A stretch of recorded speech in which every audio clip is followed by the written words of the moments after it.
کے چلی گئی، معلوم کیا کہ یہ منظور ہو گئی۔ اب تو عبادت کرنے کا منظوری کا پتہ نہیں چلتا۔ پہلے کیا تھا، جو عبادت کرتے یا خیرات کرتے پہاڑی پہ رکھتے آتے، آسمان سے آگ آئی جلا کے چلے گئے، سمجھ لیتے کہ یہ منظور ہو گئی۔ اگر وہ آگ جلانے کے لیے نہ آئے تو وہ سمجھتے تھے کہ یہ منظور نہیں۔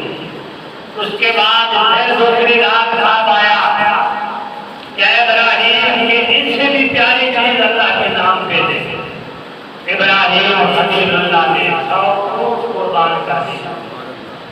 قربان کرنے کے بعد پہاڑی پہ رکھے، آگ آئی جلا کے چلی گئی، پتہ لگ گیا کہ یہ بھی منظور ہو گیا۔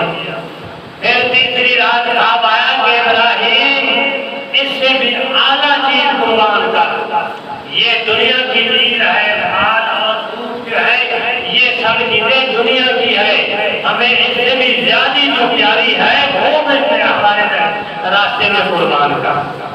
حضرت ابراہیم خلیل اللہ کے بارے میں لکھتے ہیں، آپ نے سونا لے کے اس کا ہار بنایا، ہار بنا کر کتے کے گلے میں ڈال دیا، کتے کو چھوڑا۔ لوگوں نے پوچھا کہ ابراہیم یہ ہار، یہ سونا جو ہے یہ تو گھر میں محفوظ رکھنے کے لیے ہے، آپ کتے کے گلے میں ڈال دیا ہے۔ فرمایا یہ دنیا کو حاصل کرنے والا اسی طرح کتے کی طرح مثال ہے، یعنی جس طرح کتے کے گلے کے اندر میں نے سونا ڈال دیا ہے، دنیا کو حاصل کرنے وہ اسی طرح ہے۔ جو دنیا حاصل کرتا ہے اس کو آخرت نہیں ملتی، جو آخرت حاصل کرتا ہے اس کو دنیا نہیں ملتی۔ تو اس لیے یہ ہمارے کسی کام کی نہیں ہے، یہ بیکار ہے، ہم یہاں چھوڑ کے چلے جائیں گے۔ ابھی اسی طرح ہمارا بڑا باپ دادے چلے گئے، سب کچھ رہ گیا، سب یہاں چھوڑ کے چلے گئے، کوئی بھی ساتھ نہیں لے گیا۔ جو کام آئیں گے تو اچھے اعمال اور نیکیاں کام آئیں گی، اور قبر کے اندر بھی، حشر کے اندر بھی، ہر جگہ پر۔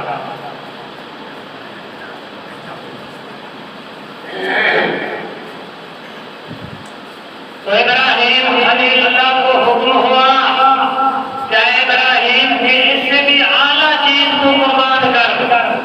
دل میں خیال آیا کہ جانور تو میں نے قربان کر دیے، اور اللہ رب العزت جو اعلیٰ مانگتا ہے یہی بیٹا ہے، اس سے اور کوئی اعلیٰ چیز نہیں ہے، یہ اس کی قربانی مانگتا ہے۔ تو ابراہیم خلیل اللہ نے یہ نہیں سوچا کہ رب کائنات 85 سال کے بعد مجھے تم نے بیٹا عطا کیا، میری عمر کافی ہو گئی، اب تو کہتا ہے بیٹا دے، اور مجھے قسمت میں ملا ہے کہ رب کائنات تو کہہ رہا ہے تیرے نام پر میں اس کو بھی قربان کروں، یہ بھی تیرے نام پہ قربان ہے، اس کو یعنی میں کچھ بھی نہیں کروں گا، مالک میری رضا کے لیے سب کچھ کر رہا ہے۔ تو اللہ رب العزت نے ابراہیم خلیل اللہ کو حکم فرمایا، تو ابراہیم خلیل اللہ نے یہی کہا کہ رب کائنات نے ہمیں بیٹے کے بارے میں حکم فرمایا ہے کہ ابراہیم کے اعلیٰ چیز اللہ کے راستے میں قربان کر، تو میں نے آپ نے بیٹے کو پیش کیا کہ اللہ رب العزت تو میرے بیٹے کی قربانی مانگ رہا ہے، تو میں قربانی دینے کے لیے تیار ہوں۔ ابراہیم علیہ السلام، اللہ رب العزت اگر میرے بیٹے کی قربانی مانگتا ہے تو بیٹا بھی دینے کے لیے قربان ہے۔ تو ابراہیم خلیل اللہ اسماعیل علیہ السلام کو لے گئے اور کہا کہ حاجرہ میں اس کو گھر اپنے دوست کی دعوت دلانے کے لیے لے کے جا رہا ہوں، اور جب آپ لے کے چلے تو شیطان آیا، کہا کہ ابراہیم ایک خواب کی خواب محسوس ہوا ہے، یعنی خواب جھوٹا بھی ہو سکتا ہے، غلط بھی ہو سکتا ہے، خواب دیکھ کر وہ بیٹے کو قربان کرنے کے لیے جائے۔ تو ابراہیم خلیل اللہ نے کہا یہ اللہ کے نام پر بھی بیٹا قربان ہے، قربان کر۔ جب ابراہیم علیہ السلام لے کر چلے تو شیطان آیا، آ کر کہا کہ ابراہیم بیٹا تو خواب دیکھا ہے اس میں قربان کرے گا، یہ اس طرح نہیں۔ جب وہاں سے چلا تو حضرت حاجرہ کے پاس گیا، کہا کہ حاجرہ خواب دیکھا ہے تیرے بیٹے کو ذبح کرے گا۔ حضرت حاجرہ نے جواب دیا کبھی باپ بھی اپنے بیٹے کو ذبح کرتا سے کوئی داؤ نہیں چلا.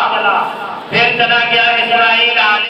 آپ دیکھا ہے کہ تمہیں اللہ کے راستے میں قربان کیا جا رہا ہے, تیری کیا مرضی ہے؟ تو شیطان آیا. حضرت اسماعیل علیہ السلام نے کہا کہ پہلی تو بات یہ ہے کہ باپ اپنے بیٹے کو ذبح نہیں کرتا. یہ اگر کرنا ہے اللہ کا حکم ہے تو میں جنہیں ذبح ہونے کے لیے تیار ہوں, مجھے کوئی اعتراض نہیں. جب ابراہیم علیہ السلام لے گئے اس میدان میں جا کے کھڑا کر دیا اور آپ نے بیٹے سے کہا کہ یا بنیا انی ارا فی المنام انی اذبحک فانظر ماذا تری. اے اسماعیل کہ میں نے خواب دیکھا ہے کہ میں تمہیں اللہ کے راستے میں قربان کر رہا ہوں. بتا تیری کیا مرضی ہے؟ تو بیٹے نے یہ نہیں کہا کہ ابو جان تم نے خواب دیکھا ہے, خواب جھوٹا بھی ہو سکتا ہے, غلط بھی ہو سکتا ہے. نہیں, فرمایا کہ باپ نے حکم دیا. اسماعیل نے کہا یا ابت افعل ما تؤمر ستجدنی انشاءاللہ من الصابرین.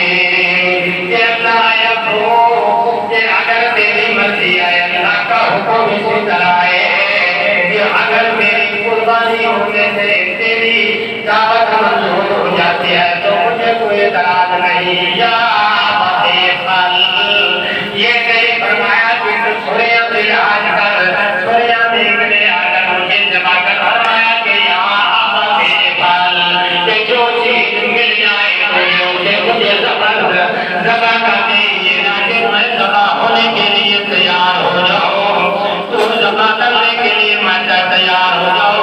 تو اللہ رب العزت کی طرف سے حکم ہے کہ ابراہیم کہ اگر تو اللہ بدلے کے قربان کر دے, اب تو نے دیر کر دیا ہے, دیر نہ کر, جلدی کر ہو جان کہ میرے بیٹے کو تو ذبح کر دے, اللہ کے راستے میں قربان کر, دیر نہ ہو جائے, جلدی قربانی اللہ کی دربار میں منظور ہو جائے. تو اسماعیل علیہ السلام نے کہا کہ انشاءاللہ من الصابرین, کہ مجھے صبر کرنے والوں سے پائے گا.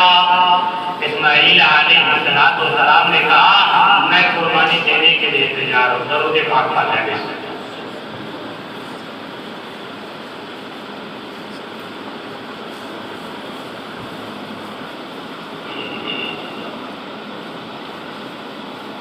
اسماعیل علیہ السلام نے کہا کہ رب کائنات نے حکم فرمایا کہ جلدی کر دو, دیر نہ لگا. تو میں نے کہا یا ابت افعل ما تؤمر, کہ تم سوریا نہ جلال کر, دیر نہ کر, جلدی کر, مجھے قربان کر, اللہ کی دربار میں میری قربانی منظور ہو جائے. تو رب کائنات نے بیٹے کی قربانی مانگی. تو اسماعیل اور حضرت ابراہیم خلیل اللہ انکار نہیں کیا اور کہا کہ ایک بیٹا ہے, اگر 1,00,000 بیٹے بھی ہو میں اس مالک کے نام پر قربان کر دوں.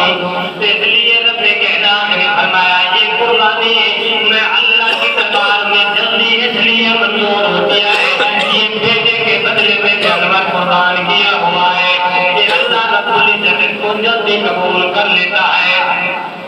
تو پیارے محبوب صلی اللہ علیہ وسلم نے فرمایا کہ تم نے ملت ابراہیم پہ عمل کرنا ہے. اگر ملت ابراہیم پر عمل کر لیا تو دنیا کے اندر بھی کامیابی اور آخرت کے اندر بھی کامیابی, اور ملت نے عمل نہ کیا تو دنیا کی ذلت اور آخرت کی بھی ذلت. پیارے محبوب صلی اللہ علیہ وسلم نے فرمایا جب یہ قربانی کا وقت آتا ہے تو حضرت ابراہیم خلیل اللہ کی یاد بنائی جاتی ہے, اور ہمارا ربیع الاول کو پیارے محبوب کی آقا کی ولادت منائی جاتی ہے. محرم کے مہینے کے اندر حضرت امام حسین کی شہادت منائی جاتی ہے. اسی طرح فرمایا کہ اللہ رب العزت نے تمہارے لیے یہ بخشش کا ذریعہ بنایا. یہ ذوالحجہ کا مہینہ قربانی والے دن اللہ رب العزت نے تمہارے لیے بخشش کے بنائے ہیں. اگر اس ذوالحجہ کے دن کے اندر اللہ کی عبادت کرو گے تو مالک جلدی قبول کر لیتا ہے. تو پیارے محبوب صلی اللہ علیہ وسلم نے فرمایا کہ جب ذوالحجہ کا مہینہ ہے اللہ کی عبادت بھی زیادہ کرو اور سخاوت اور خیرات بھی زیادہ کرو اور قرآن کی تلاوت بھی زیادہ کرو۔ میرے آقا نے فرمایا جو آدمی ذوالحجہ کے کسی دن یا کسی رات کو سورۃ الفجر یعنی 7 مرتبہ پڑھے گا، والفجر وليال عشر والشفع والوتر والليل إذا يسر هل في ذلك قسم الذي يجري، پوری سورت 7 مرتبہ پڑھے گا، اس جگہ پر بیٹھ کر 100 مرتبہ میرے آقا کی ذات پر درود پڑھے گا، اللہ رب العزت ان کے گھر والوں کو بھی بخش دے گا، ان کے والدین دنیا سے چلے گئے، رب کائنات ان کے والدین کی بھی بخشش فرما دے گا اور پڑھنے والے کے اوپر جہنم کی آگ بھی حرام کر دے گا۔ فرمایا ذوالحجہ کے کسی رات کو یا دن کو جب بھی اس کو ٹائم ملے تو وہ پڑھ لے، اللہ رب العزت کو اتنا انعام عطا فرمائے گا۔ جو قربانی کرے گا تو اللہ رب العزت اس کو اس سے بھی زیادہ ثواب عطا فرمائے گا۔ پیارے محبوب صلی اللہ علیہ وسلم نے فرمایا قربانی کرنے والا آدمی خالص اللہ کی رضا کے لیے قربانی کرے، گوشت کھانے کا ارادہ نہ کرے اور رشتے داروں کو خوش کرنے کا ارادہ نہ کرے، ہمسایوں کو خوش کرنے کا ارادہ نہ کرے، صرف یہی سوچے کہ میرا مالک راضی ہو۔ جب وہ آدمی قربانی کرتا ہے اللہ رب العزت اس کے رزق کے اندر بھی اضافہ کرتا ہے۔ 2 جانور بھی سن لے، کیونکہ اگلے جمعے سے پہلے جمعرات کو عید بنتی ہے، 10ویں ذوالحجہ جمعرات والے دن عید پڑھی جائے گی۔ کچھ لوگ آ کے کہتے ہیں یار ایک قربانی ہے، میں اپنے باپ کے نام کی رکھوں یا ماں کے نام کی رکھوں یا گھر والی کے نام کی رکھوں یا اپنے نام کی رکھوں۔ جو آدمی گھر کا بڑا سربراہ ہے، جس کے ہاتھ میں خرچہ ہے، گھر کا خرچہ وہ چلاتا ہے، سارے بھائی بیٹے سب کمائی اس کو دیتے ہیں، وہ آدمی اپنے نام کی قربانی رکھے ثواب سبھی کو ملے گا۔ اگر وہ اپنے بھائی کے لیے کرنا چاہتا ہے یا باپ کے لیے کرنا چاہتا ہے یا ماں کے لیے کرنا چاہتا ہے یا اپنی بیوی کے لیے کرنا چاہتا ہے تو وہ دوسری قربانی لے کر اس کے نام پہ کرے، دوسری قربانی لے کے وہ اپنے یعنی جس کے نام پہ کرے وہ کر سکتا ہے۔ یا اگر وہ اپنے نام کی قربانی نہ کرے کسی دوسرے کے نام پہ کر دے وہ قربانی نہیں ہوتا۔ جس طرح عام جانور کو ذبح کر کے گوشت کھاتے ہیں اسی طرح جیسے جانور کو ذبح کر کے ہم نے گوشت۔ اور ایک دن ایک بندے نے پوچھا کہ ہم 2 یا 3 بھائی ہیں، بڑا جانور لے رہے ہیں، ایک قربانی میری ہو گئی، ایک میرے بھائی کی ہوگی، ایک اس کی ہو گئی، 3 ہوگی، باقی بچ کے 4، یہ کس کی نام کرے؟ میں کہ بھئی ایک اپنے باپ کے نام پہ کر لو، ایک ماں کے نام پہ کر لو، باقی بچی ایک نبی پاک صلی اللہ علیہ وسلم کے نام پہ کر لو، ایک بچے گی تو حضرت امام حسین کے نام پہ کر لو۔ یعنی اسی طرح اگر آپ خاصو ہے تو دوسرے قربانی جس کے نام پہ کرتے جائیں گے وہ ہوتی جائے گی۔ یہ اپنے نام تو نہیں کرے گا، کسی دوسرے کے نام پہ کرے گا تو وہ قربانی ہرگز نہیں ہوگی۔ ہاں اگر عید والے دن جانور نہیں ملا یا پیسے نہیں ہے، وہ جانور لے نہیں سکا، پیسے نہیں، قربانی نہیں کر سکا، دوسرے دن یعنی اس کو جانور مل گیا ہے، وہ جانور لے کر دوسرے دن بھی قربانی کر سکتا ہے۔ اگر تیسرے دن بھی جانور اس کو مل گیا ہے تو تیسرے دن بھی جانور بھی یعنی لے کر وہ قربانی کر سکتا ہے۔ پہلے دن پیسے نہیں ملے، دوسرے دن آ گئے تو جانور لے کر قربانی کر سکتا ہے، تیسرے دن پیسے آ گئے، تیسرے دن بھی جانور لے کر اس کی قربانی کر سکتا ہے۔ ہاں اگر کوئی آدمی یہ سوچے کہ بھی 3-4 بھائی ہیں کٹھے بیٹھے ہیں، آج ایک بھائی کی جانور پر قربانی کر لیتے ہیں، شام کو رات کو دیر میں گوشت کھا رہے ہیں، کل کو دوسرے کی کر لیں گے، تیسرے دن تیسرے کے کر لیں گے، ایسے ہرگز نہیں، کیونکہ بھائی الگ الگ ہے، علیحدہ علیحدہ ہے، کمائی بھی علیحدہ ہے، گھر بھی علیحدہ ہے، سب چیز علیحدہ ہے۔ ہر کسی نے اپنے نام کی رکھی ہے، اپنے نام کی رکھی ہے، مگر وہ اس دن نہیں کرے گا۔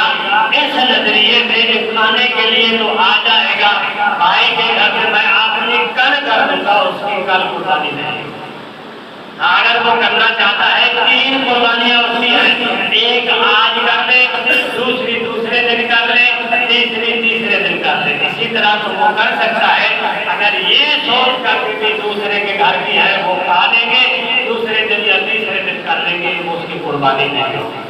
7 آدمی جن کا بڑے جانور کے اندر حصہ ہوتا ہے، اگر ان میں سے ایک آدمی کی صرف نیت یہ ہے کہ میں تو گوشت کھانے کے لیے قربانی کر رہا ہوں، کہ لوگ یہ نہ کہیں یا پیسے والا بندہ ہے یا بھی کھاتا پیتا بندہ ہے، اس نے قربانی نہیں کی، اس کی وجہ سے میں کر رہا ہوں، جو جانے 2 اگر 6 آدمی ہیں ان کی بھی قربانی نہیں، جس نے بھی کرنی ہے بڑے جانور کے اندر وہ خالص نیت یہی کرے میں اللہ کی رضا کے لیے کروں، یعنی اس کی نیت ہے کوئی کرنے کی، اس کی تو قربانی ویسے نہیں ہوگی، اور دوسروں کی تو قربانی نہ خراب کرنی، یہی نیت کر میں اس مالک کو راضی کرنے کے لیے قربانی کر رہا ہوں، میرا مالک راضی ہو جائے، اس وجہ سے جب یہ نیت کر کے سب آئیں گے تو سبھی کی قربانی ہو جائے گی۔